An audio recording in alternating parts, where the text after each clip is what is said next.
Hey everyone, I'm going to turn on the light really quickly. Give me a second. Okay, very light now, so let me read this freaking book, shall we? And this is part 34, by the way. The yellow dog grew impatient with the feverish expectation of her scent and spun away, eager to play, but I ignored her investing bow. I had suddenly dashed across the bar to the dog's owner. The woman on the bench was not Hannah, though she too carried Hannah's smell. "Hello, doggy, how are you?" she greeted me as I approached, my tail wagging. The way she sat reminded me of Maya, shortly before Gabrielle, the baby, arrived. There was a sense of tiredness, except impatience and discomfort, all mixed together and focused on the belly just below her hands. I thrust my nose at her, drinking in Hannah's scent, separating it from the one from the happy yellow dog. From the dozens of odors that clung to a person were jumbled to a dog not trained and fine. This was a woman who spent time with the girl very recently. I was sure of it. The yellow dog came over friendly but a bit jealous, and I was finally allowed myself to be drawn into a tussle. That night I found full of my black body into the showers, watching all turd as the last cars pulled out of the parking lot, leaving the dog park in the silence. My stealth came to me so easily. It was as if I'd never been taken from the convent, as if I were still there, with sister and fast and hungry. Learning from our first mother, hunting was easy. Trash cans were brimming in containers full of delicate scraps, and I avoid headlights and pedestrians in equal caution. Hidden dark federal once more, but there was a purpose to my life now, a sense of direction, and even more powerful than the one that had brought me to town in the first place. If despite all the time and changes the girl Hannah was here, then maybe the boy was here too. And if Ethan was still here, I would track him. I would find Ethan. 29. After more than a week, I was still living in the dog park. Most days the woman with Hannah's scent would bring her happy yellow canine. Carly was the dog's name, to the park. The smell of the girl reassured me somehow, made me feel that Ethan was nearby, though Claire never had the boy smell on her fur, not once. Seeing the woman and Claire always brought me racing joyfully out from the bushes. It was the high point of my day. Otherwise, I was a bad dog. Regardless, the park were staring to act suspicious toward me, staring at me and waiting caution as they pointed at me and swore to each other. I no longer approached their dogs for play. "Hey there, fella, where's the collar? Who are you here with?" the man asked, reaching out with a gentle hand. I danced back from him, sensing his intention to grab me and not trusting the name fella. That's when I felt the deep suspicion in him and realized my first mother had been right all along. To remain free, one had to steer clear of people.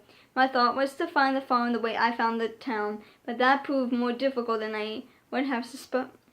Whenever I had gone for a car ride to town with Ethan and Grandpa, I always used the smell of the goat ranch as my point of reference, a beacon for my nose. But all traces of goats had mysteriously vanished from the air. Also vanished was the bridge whose rattle signaled the divide between car ride and car ride in town. I couldn't find the place at all, not by smell nor by any other sense. Plodding along quiet streets after dark, I'd been convicted of my direction. Then a large building would block both my path and my nose, with the smells of hundreds of people and dozens of cars. A fountain of water in front of the place added even more confusion to the air. The mist carrying with it a faint chemical smell, like when Maya washed clothes. I lifted my leg against the thing that had provided only momentary comfort. At night, my black fur felt like protection from discovery. I melted into the shadows, hiding from cars, emergency when there was no one around, always on find, always concentrating on what I could remember about the farm and scent when I breathed breathed in the night air. Frustratingly, I couldn't pick up a trace of anything.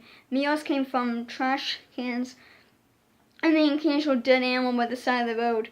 Rabbits were best, crows the worst. I had competed on an animal the size of a small dog with a very heavy scent, thick, bushy tail and dark black eyes.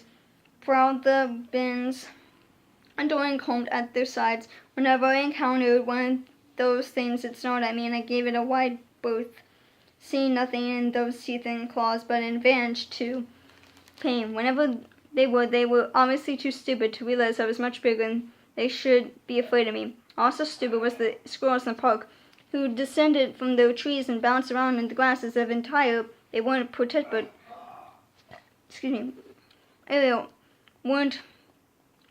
by dogs. I had come very close to catching one, sorry for my dad's coughing. Except they always darted up trees and then sat up there complaining. Clearly the fellow dog often joined me in the hunt, but even together we were thus far unsuccessful. I knew if we kept trying, one day we'd catch one, though I wasn't sure exactly what we would do then. What's the matter, honey? Why are you so skinny? Don't you have a home? Clary's owner asked me. I picked up the concern in her voice and wagged my tail, wishing she would just take me for a car ride and drop me off at the farm. When she stood up off the bench, struggling to get to her feet, I sensed a hesitation in her, as if she was going to invite me to walk with her. I knew it would be okay with Clary, who always ran out into the dog park, looking perfectly for me, but I pulled away from the woman's magnetic concern, acting as if had someone nearby who loved me was calling me. I trotted a dozen yards away before I stopped and glanced behind me. She was still watching me, one hand on her hip, the other hand resting on her stomach. That afternoon, a truck pulled into the parking lot with such a strong dog smell. I instantly picked it up from where I lay in the grass at the edge of the park. A policeman got out and chatted with a few dog owners who pointed at various places in the park. The policeman pulled out a long pole with a noose on the end, and I felt chill go through me. I knew exactly who that pole was for. The policeman walked around the edge of the park, grimly peering into the bushes, but by the time he approached my hiding place, I was gone, deep in the woods that lay beyond the park. My panic kept me running when the woods peered out into the neighborhood filled with dogs and children. I avoided humans contact and did my best to stay in the village. I was far from town when I finally doubt bad tracking comfort in the fact that my alley darkness was descending from the sky. When the smell of dozens of dogs drifted toward me, I turned in the direction curiously. A volley of barking was coming from the back of the large building. A couple of dogs in cages howling at each other. A shift in the wind and they were barking at me, the timber in their voices changing. I had been here before. This was where the nice man, the vet, took care of me when I was Bailey. It was, in fact, the very last place I had ever been with Ethan. I decided to give the place a wide berth. I scooted around to the front of the building, and as I crossed the driveway, I stopped dead, quivering. When I was Bailey, a new baby donkey named Jasper had joined old uneatable Flair in the yard one day. Jasper grew up to be much smaller than a horse, but was built along similar lines, and he had made Grandpa laugh and Grandma shake her head. I'd been nose to nose with Jasper. I sniffed him carefully when Grandpa brushed him. I played with him as best as I could. I knew Jasper's smell like I knew the farm, and there was no mistaking that scent now, right here in the driveway. Tracking back toward the building, I could find a concentrated area in the parking lot where the scent was overwhelming and fresh. There was even a dusting of straw and dirt with Jasper's painting all over it, lying thick in the gravel. The dogs were still baying at me, outraged that I was free while they were penned, but I ignored the racket, drinking in the Richmond store smells and dirt. I trailed down the driveway and out onto the road. The next time a car rushed up behind me, honking as its lights played out into the night, I was still so focused I was following Jasper's scent. I viewed in the ditch by the side of the road, cringing from the occasional wail of the car as it sailed past. After that, I was more careful. While I was focused on Jasper, my ears were aware of the sound of automobiles, and I slunk away from them long before the lights picked me up. Though the track was long, it was easier than finding Wally. It took more than an hour. I traced it in a straight line, finally making a left turn and then another. Jasper's scent was weaker than the farther I went, which meant I was tailing him backward and that there was a danger I might lose him altogether. But after a right turn, I no longer near the scent. I knew where I was. Right here was where the train crossed the road, and the train had stopped Ethan's car the first day he left to college. I picked up the pace. Jasper's scent valley the insensitive turn I took to the right. Soon I was passing Hannah's house, which curiously and me had no scent of the girl itself, though the tree and the moss-covered brick wall by the road were still the same. Turning up the driveway to the farm was such a natural move. It felt as if I had just been there yesterday. Jasper's smell tracked right up to a large white trailer, a pile of griff and hay beneath it.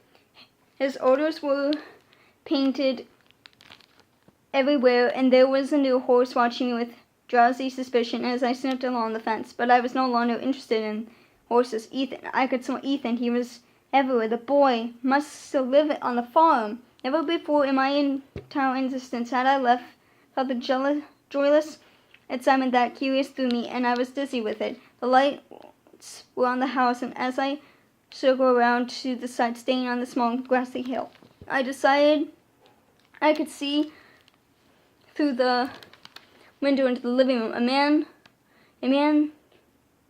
Grandpa's age, sat in a chair watching television, but he didn't look like Grandpa. Ethan was not in the room, nor was anyone else. The dog door was still there in the outer metal door, but the big wooden door on the inside was firmly shut. Frustrated, I watched as the metal door then barked.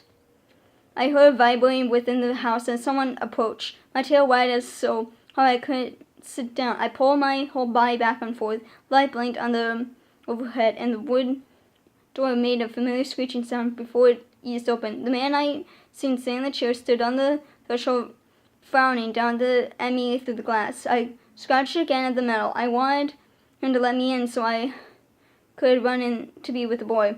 "Hey," he said, his voice muffled by the closed door. "Stop that."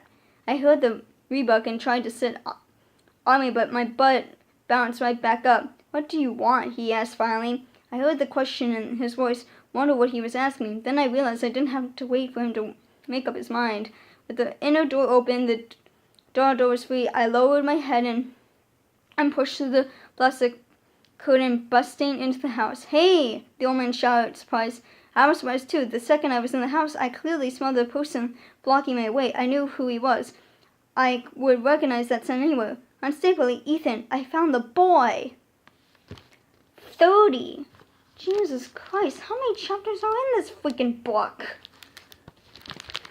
Though Ethan was standing, I tried to leap into his lap. I lunged up, straining to lick him, nuzzle him, climb on him. I couldn't stop the sobs coming from my throat. I couldn't keep my tail from flipping. "Hey," he said, backing away and blinking. He tried to steady himself on his cane, and then he sat down heavily on the floor. I jumped on him, licking his face. He pushed my mouth away. Okay, Grandma, stop it, okay?" The feel of his hand on my face was the most wonderful sensation I ever encountered in my life. I half closed my eyes with the pleasure of it. Get back now, get back," he said. The boy laboriously climbed back to his feet. I pressed my face into his hand, and he briefly stroked me. "Okay, goodness, who are you?" he snapped on another light, peering at me.